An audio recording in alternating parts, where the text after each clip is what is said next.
Valentine's Day is coming and it's making me think about the years that I spent feeling single and unlovable and frustrated and lonely. Somehow, I always ended up being single on Valentine's Day. And for many years, I felt like there really wasn't anything I could do about it. I just had to wait for the right partner to come around. But what really changed things for me was beginning to build a healthy relationship with myself. Once I knew how to love and care for myself, once I knew that I was unconditionally worthy, that is when I attracted a partner who truly loved and cared for me. And I was able to take in the love that he was giving me. So this Valentine's Day, I want to encourage you to focus on building a healthy relationship with yourself, on taking care of yourself and treating yourself well. And I want to invite you to enroll in my online course called Date Yourself, 4 weeks to a healthy relationship with you, to help you do just that. In this course, you will learn how to release self-criticism, truly practice self-compassion, and engage in personalized and sustainable self-care. This program will help you build a loving, caring, beautiful relationship with yourself so that you can have amazing romantic relationships with other people.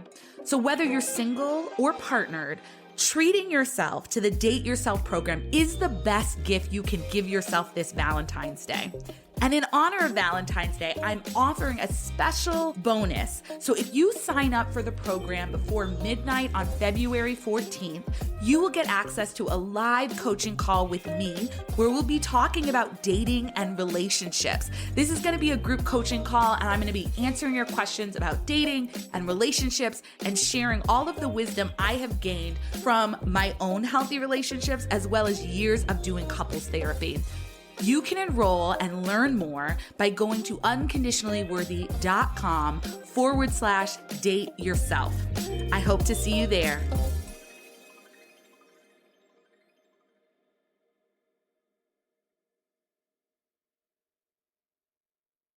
We need to examine our relationship with joy and see about the ways that we can start expanding joy, and also see what are the fears underlying us allowing joy into our lives.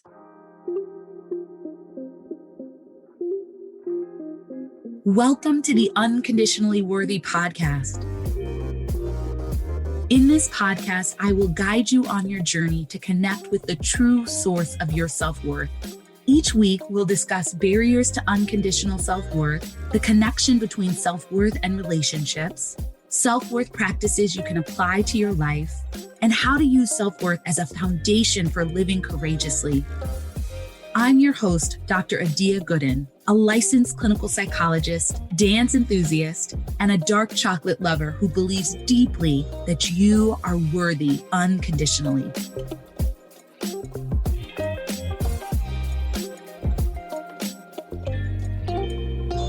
Hello, and welcome to episode 14 of the Unconditionally Worthy Podcast. As always, I am grateful that you are here, that you are listening, and I'm hoping that this episode, which is all about expanding your capacity for joy, will bring more joy to your life. So I was thinking back about an experience that I had when I was preparing for this episode. I want to tell you about it. So it was October 2019, back when things felt normal and we could go out and we could go to weddings. And I was with a lot of my college friends for a wedding in New Orleans because one of us was getting married. One of my friends was getting married. And this was right after the welcome reception, and we decided to go to another bar. So we were at an outdoor rooftop bar, of a swanky hotel. Yeah, we're fancy like that. And we were having fun and we were reminiscing and catching up. And someone started up a game of who is most likely to whatever, fill in the blank. And then eventually someone asked the question, who is most likely to complain? And without taking a beat, everyone said a DF. And you want to know how I responded? I responded by saying, but I don't complain that much anymore, which of course everyone read as a complaint, which made their point. And one of my good friends said, why do you always do this to yourself? It was pretty funny. And looking back on it, I laugh. It's ironic. There's really nothing like being with old friends who have known you for over a decade. The friends who are willing to call you on your stuff, and because they know that you know they still love you, you still love them, you can call each other out in a loving, funny way. And that's really what they were doing. And it was a funny situation, but it also made me think, because despite my ironic response to being named as the most likely to complain, I actually had and have come a long way from being the frequent complainer that I was when I was younger. And when I look back on it now, I see that my complaining, all of the complaining I did, was a sign that I had a limited capacity for joy. I felt more comfortable having something to complain about, having a problem, having an issue, than I did when I had something that I was just happy about. Right? I didn't feel comfortable just expressing my joy, expressing that everything was going well, things were awesome, life was great. I felt so much more comfortable complaining. And I really felt like complaining helped me to connect to people. The saying, misery loves company. And when I was complaining about boys or school or whatever made me feel like there was something wrong, I felt like that allowed me to connect to people. And so I look back on my younger self and think, oh man, like you were really limiting your capacity for joy. And I had no idea, right? I had no idea that that's what I was doing, that I felt more comfortable with problems than with joys and successes. But looking back, I can see that that's what's going on. So I encourage you to just take a moment and check in with this for yourself. Do you have a tendency to complain about things like I did? Is your default to find something wrong, to find something to complain about? Do you have trouble leaning into the joyful things that happen in your life and sort of always look for some reason it's not that good or it's going to go away? Just take a moment to check in with that for yourself. And if you're answering yes, there's absolutely no judgment, right? I'm obviously starting from a place of saying that I used to complain a lot.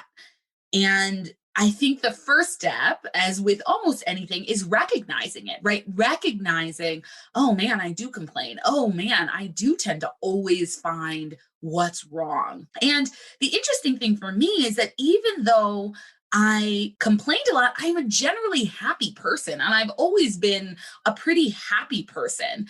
But my capacity for true joy and letting that in was limited. And it wasn't until I deeply connected with the fact that I'm unconditionally worthy that I truly expanded my capacity for joy.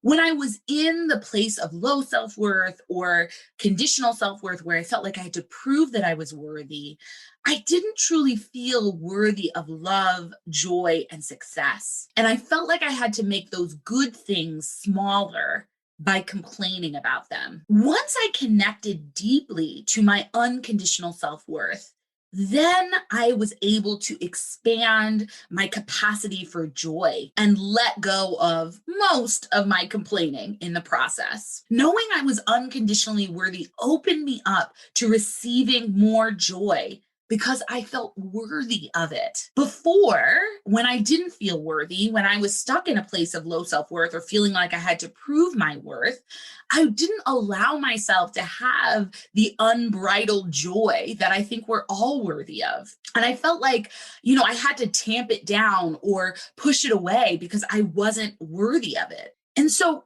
in order to expand our capacity for joy, we must first start by feeling worthy of joy. And we also have to understand what our relationship is to joy.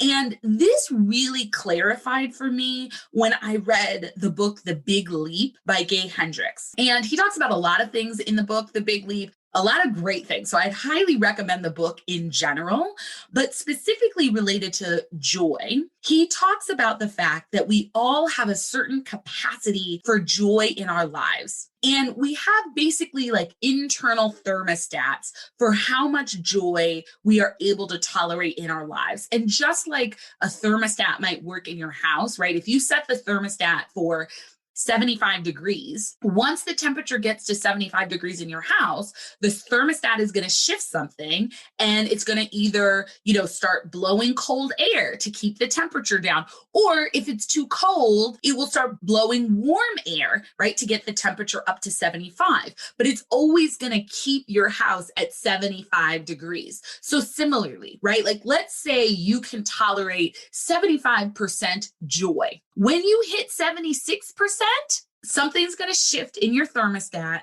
The cold air is going to start blowing on your joy and bring that temperature back down to an amount of joy that you are comfortable with and that you can tolerate. So this could look like you're having an amazing evening with your partner. Things are going so well. You feel good. You all are connected. You're vibing. The dinner is amazing. Like you're just having an amazing evening. But your joy threshold starts to go beyond what you're comfortable with. And so you start picking a fight. You start, oh, why did you wear? I don't know. Why do you always say that? I don't really like how you treat the waiter. I don't know. I mean, this restaurant was okay, but there are better, right? You just start picking at things and shifting the mood to bring down the joy. Right? That's one way that we can limit our capacity for joy. This could also look like, really having something amazing happen to you, right? And experiencing some great success or something really exciting. And without letting yourself fully soak that moment in, you immediately start thinking about, oh my gosh, what if this goes away? What if I fail? What if I don't, do this right? What if this leaves? Whatever, right? You start thinking about the worst possible outcome because you can't tolerate being with the joy. So I want you to check in with yourself again. Ask yourself, how do you respond to joy in your life? How do you relate to joy when it shows up? Do you let yourself soak it in? Do you relax into it? Do you embrace it? Or do you start worrying? Do you mess things up? Do you start picking at things? Do you start sort of bringing the joy down because it's too much to tolerate, right? So many of us long for more joy in our lives. That is what we want. We want to be happy, right? This is sort of the common refrain. I just want to be happy. I just want to experience joy. This is what we say we want. But when it comes to us, we block it at the door. We say, oh, no, that's too much. That's out of my comfort zone. That makes me uncomfortable. That makes me feel vulnerable. And so what we need to do if we really want to let more joy in our lives is we need to examine our relationship with joy and see about the ways that we can start expanding joy and also see what are the fears underlying us allowing joy into our lives. So one of the things I noticed for myself was that as I expanded my capacity for joy, as I let more joy in, and as I let go of the complaining, I started to worry that I wouldn't be able to connect with my friends. I started to fear that since the way I had been connecting primarily up until that point was through complaints, through this problem, that issue in dating, this problem, blah, blah, blah, blah, blah, that when things were just going well and I was just letting myself rest in a space of joy, that I would not have anything to say. And so I started worrying, will I still be able to connect to my friends? Will I still be able to have something to say and have deep conversations with people if I'm not complaining? That was a fear that kept my capacity for joy limited. So I needed to release that fear. I needed to learn to connect to my friends around joyful experiences, learn that I still had things to say if I wasn't complaining in order to truly expand my capacity capacity for joy and allow myself to soak in. I had to release the fear that experiencing more joy and embracing more joy would limit my relationships in order to fully allow joy into my life. And, thankfully, most of my relationships still are great, right? Even as I embrace joy and I've let go of most of my complaining. I'm not perfect, but I've let go of a lot of it. But you might find that you do have relationships that are built on complaining. And you might find that as you expand your capacity for joy, that those relationships are no longer working for you because there isn't space in that relationship for your joy. And so there may be a loss. There may be relationships that you have to let go of in the process. This is just something to sort of explore for yourself. Are there fears that you have that keep you from fully experiencing joy? What I want to share as we wrap up today are a couple of strategies that will help you expand your capacity for joy. So the first thing is to affirm that you are worthy of joy. Joy is not something that you should have to earn or fight for or prove that you're worthy of. I want you to affirm for yourself that you are worthy of joy in the simplest moments. This might be a moment of love or care or affection, a moment of success, a moment of celebration, a moment of peace and presence. I want you to begin to affirm for yourself and allow yourself to experience joy in large and small moments. And to know that this is not something that you have to work for or earn or prove that you're good enough for.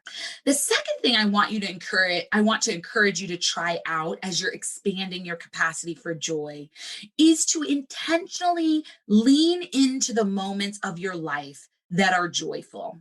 So whether that's taking the first bite of your favorite dessert, for me, that would be a rich, flourless, dark chocolate cake, and letting yourself enjoy the taste, the smell, the hit of dopamine that comes when our brain knows that we've eaten sugar, right? Whatever it is, allowing yourself to soak in that first sip of your favorite beverage, that first bite of your favorite food, and just relaxing into it and enjoying it without guilt, without judgment, without fear of, oh my gosh, there's not enough. Whatever it is, just let yourself be in that moment of joy. It might look like being with your friends and laughing and being present and having a good time, not needing to capture the moment for the gram or getting distracted by your phone or thinking, oh my gosh, the night's almost over and I have to go back to do work or whatever it is, but just letting yourself be present in that moment, allowing yourself to breathe deeply and soak in the good, the positive feelings of that moment, noticing the physical sensations that are associated with joy for you. So I encourage you to look for small and large moments of joy and to give yourself the space to pause, to breathe, and really take in and express gratitude for these moments. The more you allow yourself to be present in joyful moments, the larger your capacity for joy will become, and the more joy you will experience in your life. So I encourage you to try this out for yourself, right? Take time to think about your own relationship with joy, what might have been keeping you from allowing joy in your life, and then actively look for moments of joy, make note of them, and allow yourself to soak them in so that you can expand your capacity for joy, so that you can let more and more joy in your life because you're worthy of it and because life is so much better when we allow ourselves to enjoy it.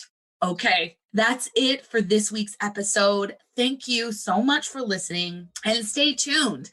Next week, we're going to be talking about how low self-worth keeps us holding ourselves back and sometimes even engaging in self-sabotage. And we're going to talk about how unconditional self-worth helps you overcome that. It's going to be a good one, so make sure to tune in. Thanks for joining me this week on the Unconditionally Worthy Podcast. Make sure to visit my website, dradiagooden.com, and subscribe to the show on iTunes so you'll never miss an episode. You can also follow me on social media at Dr. Adia Gooden. If you love the show, please leave a review on iTunes so we can continue to bring you amazing episodes. Lastly, if you found this episode helpful and know someone who might benefit from hearing it, please share it. Thanks for listening and see you next episode. This episode was produced by Chris and Tiana, and the music is by Waterboy.